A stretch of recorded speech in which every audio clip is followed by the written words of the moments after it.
The worst feeling isn't being broke. It's pretending you're not. Smiling in public, panic in private.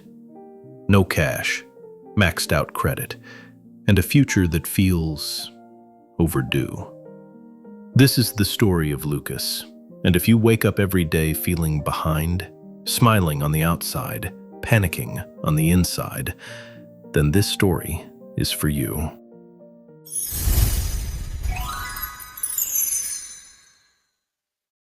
Lucas lived in a world of broken things. He worked at a massive auto scrapyard on the edge of Detroit. His days were spent stripping parts off wrecked cars. The smell of gasoline and stale oil was permanently etched into his skin. His hands were always black with grease, cracked, bleeding. The hydraulic press was the heartbeat of the yard, a rhythmic thud that reminded Lucas every hour, stay useful or be crushed. People came looking for cheap parts, but they looked right through Lucas like he was invisible. To them, he was just another tool in a graveyard of metal. "Hey, grease monkey," customers would bark. "Hurry up with that transmission." Lucas felt like the cars he dismantled, used up, dented, worthless. Empty pockets, a mind cluttered with the ghosts of could-have-beens. He believed his life was destined for the crusher, just like the metal around him. One scorching afternoon, the routine broke. An elderly man in a clean vintage suit stepped into the dirty yard. It was Mr. Mason, a legendary collector. He wasn't looking for cheap parts. He walked straight to a rusted skeletal frame of a 1967 Mustang. No wheels, no windows, buried in the mud. Lucas laughed nervously. "Sir, trust me, you don't want that one. It's totaled. I'm sending it to the crusher tomorrow."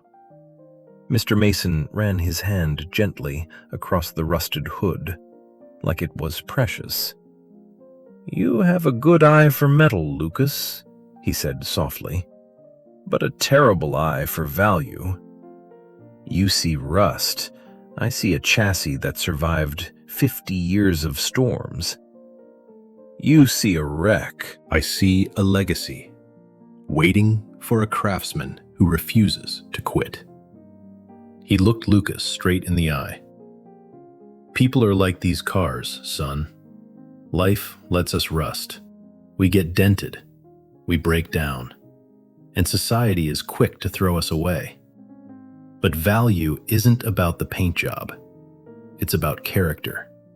It's about the soul that still wants to move forward. If you still have drive, the rust doesn't matter. It can be sanded off." Something clicked inside Lucas. The crusher wasn't his destiny. Restoration was. He didn't quit his job. He used it. When the yard went quiet at night, the real work began. The first weeks were brutal. He didn't just sand rust. He sanded away layers of old patina, and with them, his own bitterness. Lucas worked until his fingers split open. Metal dust filled his lungs. Chemicals burned his skin. Bolts snapped in his hands like cheap bones. Some nights, nothing fit. Parts refused to align. Measurements were off by millimeters, but millimeters were enough to destroy hours of work. There were evenings when he rebuilt the same engine block 3 times in a row, only to tear it apart again before sunrise. No one was watching. No one was cheering. There were weeks where progress looked exactly like failure. The car looked worse than before. Stripped bare, exposed, ugly. Lucas began to doubt his hands, then his judgment, then his future. More than once, he stood over the engine late at night, wrench hanging loose in his fingers, wondering if the world had been right about him after all. Maybe he really was just scrap. But every time doubt whispered, "Quit," his hands kept moving. Sand, remove, rebuild. Slowly, beneath the layers of neglect, something solid appeared. Straight lines, clean edges, a frame that could carry weight again. One night, the room went still. No music, no tools, no voices. Just Lucas breathing. He placed his hand on the finished hood. Cold metal, smooth as glass. For the first time, he wasn't a grease monkey. He was a craftsman. 5 years later, the scrapyard was still there, but Lucas wasn't. He spent 5 years in the shadows, transitioning from a man who destroyed things to a man who breathed life back into them. He stood on the stage of the biggest auto auction in the country. Beside him, a gleaming midnight blue 1967 Mustang. On the dashboard, resting quietly, was an old rusted bolt from the scrapyard. Before the bidding began, there was a pause. Lucas looked at the crowd.